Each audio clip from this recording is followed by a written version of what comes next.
ঈদের ছুটিতে অনেকটা ফাঁকা রাজধানীর ব্যস্ততম কারওয়ান বাজার। সবজির সরবরাহ কম, দাম নিয়ে নেই অভিযোগ। তবে লিটারে 10 টাকা বেড়েছে সয়াবিন তেলের দাম। বিস্তারিত আলী আহমেদের রিপোর্টে। I am Ox. সবসময়ের ব্যস্ত কারওয়ান বাজার এখন অনেকটা নীরব। বন্ধ কিচেন মার্কেট, বাইরে কিছু দোকান খুলেছেন কেউ কেউ।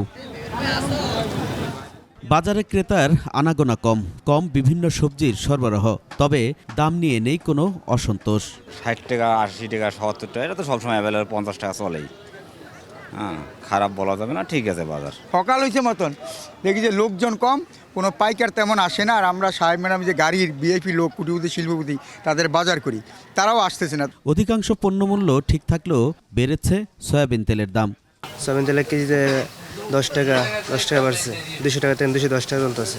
বিক্রেতারা বলছেন সবজির সরবরাহ বাড়বে দ্রুত এবং বাজার জমবে আরও 3-4 দিন পর। মানুষ গেছে তো একটু, লোকজন এখনো আসে নাই, আসবে এই যে 4-5 দিন পরে সব ছেলে।